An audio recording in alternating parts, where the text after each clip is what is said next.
Assalomu alaykum, hurmatli qo'qonliklar. Biz o'sha milliy taomlar, ya'ni mashhur oqoltin baliqqa keldik. Eng quvonarlisi, bu yerda muzali shirinliklari ham sotuvga qo'yildi.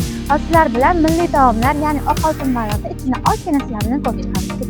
Bu yerga o'zimizni muzali vitrinasini o'rnatganmiz. Bir-biridan shirinliklarimiz bor va bu yerda xalodeslar ham bor ekan.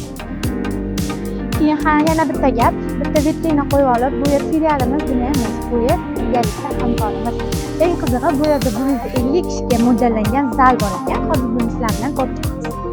Bu zalimiz ko'rib turganingizdek katta va chiroyli. Bu yerda O'zbekimga xos to'y marosimlari, ko'chki, yana eng asosiysi banketlar va yangi yil bayramlarini bemalol o'tkazishingiz mumkin. 9 kishidan boshlab 25 kishigacha bo'lgan onalar mavjud.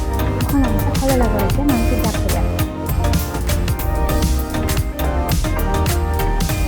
Xonaga kirganingizda shunaqa atmosfera va issiqqina konditsionerlar ham bor ekan. Hop, yuring, yana bitta xonaga o'tamiz. Shunaqangi katta 20 kishilik xonalarimiz bor. Issiqqina. Bemalol gaplaringni, o'qishlaringni bo'laveradi. Xuddi ziyofatlikni o'qishingni, hamma narsa bor. Eng yoqqan tarafi bu yerda kontaktli xonalarimiz ham bor ekan.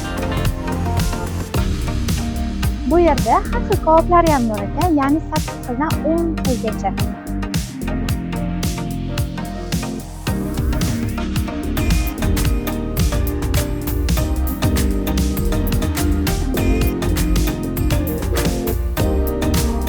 Manzilni tushuntirib o'taman. Ko'rib turganingizdek oqoltin to'yxonasi va yonidagi milliy taomlar oqoltin baliqni kutib qolamiz.